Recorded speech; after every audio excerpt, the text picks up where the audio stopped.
Hello and welcome to another Daily Fix with me, Sean Paul Johnston, as always, here in the Small Fry Unify studio.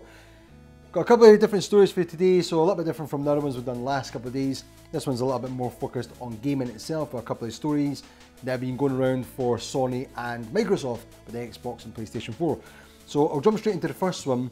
Now, German website golemde.de, I'll put a bit up here so you can see it, and I'll put it in the description as well. But anyway, they did an interview at E3 with Shawn Layden. Now, he is the head of Sony Interactive Entertainment America and the Sony Interactive Entertainment Worldwide Studios. And they did an interview with him talking about the PlayStation 5 and the PlayStation 4 Pro. Now, there was a full interview about it, I'm not going to do the full thing, but they were basically asking him about, are we going to see games made specifically or exclusively for the PlayStation 4 Pro? And Shawn said, no, that's never going to happen. He says they will be made for both machines. They also asked him about a PlayStation 5, so does that mean there's going to be a PlayStation 5 where they will be able to push that?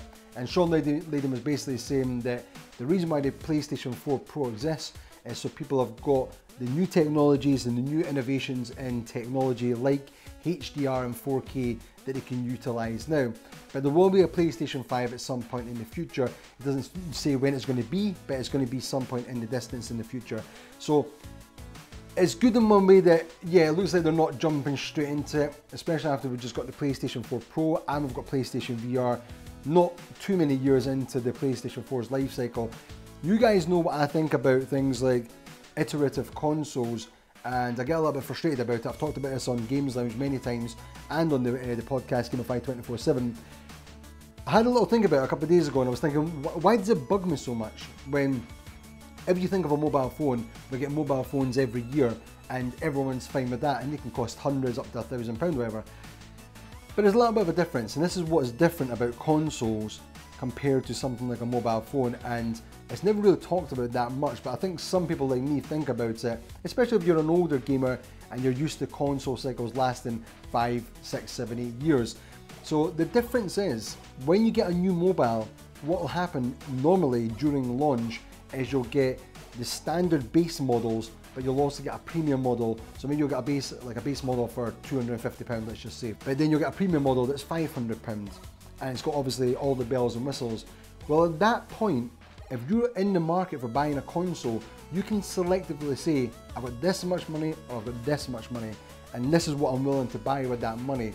So when you make the choice, if you buy the base model, you've had the option to buy the better model at that time if you had the money. Now obviously if you don't have the money, you want the best model, you're never going to get around that. But when you buy whatever version you're buying that, let's say you buy the premium model, you're buying that with the knowledge that you've got the best model for the money that you've paid for it. However, with consoles, it's slightly different.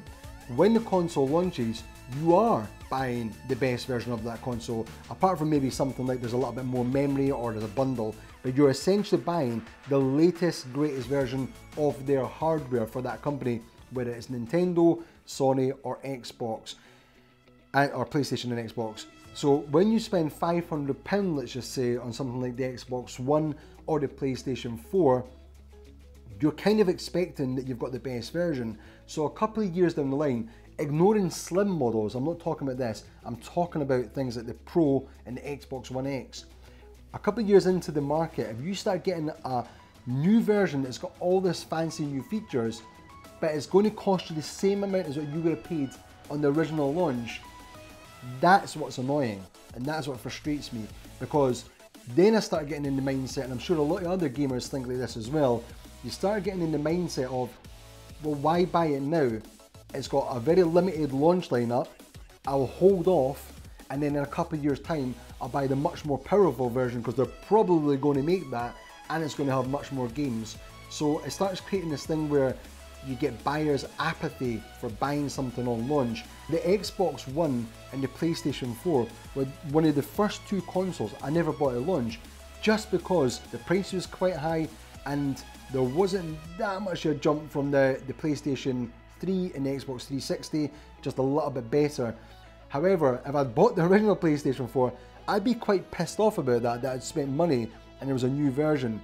So it'd be interesting to see what you guys think about this. I know like people have got different opinions because some people have got more money or available money than others, and for them it doesn't make any difference. They'll just buy the latest version. People will go and buy the Xbox One X because they want to have the best console. It's as simple as that. But I think for the average 90% of gamers, you might only be buying that console once, and you want to make sure that you've got the best version. The Xbox Game Pass subscription service, subscribers will be able to get a couple of cool games for the July service, which will be Resident Evil 6 and Dead Island Definitive Edition. Now, the Xbox Game Pass, if you're unsure what that is, it launched about a month ago, and it's basically a service where you pay £7.99 here in the UK or $9.99 in America, and what it gets you is access to over 100 games. That's a mixture of Xbox One and Xbox 360 backwards compatible games that you can play whilst you've got that service. Now, they did say that they're going to be announcing 5 new games every month for the service, or introducing 5 new games every month. This month they introduced 7, including those 2 that I mentioned. I think we'll start to see Sony and Nintendo incorporating something similar down the line. Sony's obviously got their PlayStation Plus and PlayStation Now, so that's kind of there anyway, but the way the Xbox is doing it is a little bit different. So again, I'd like to know what you guys think about it. Have you got the Xbox Game Pass service? Are you thinking about getting it, and what would make you want to buy it? Let me know in the comments. Let me know what you think about the stories that I've talked about today. And that's it for this episode, guys. Hope you've enjoyed it. Remember, we're just a bunch of small fries trying to create big things, and thank you for watching.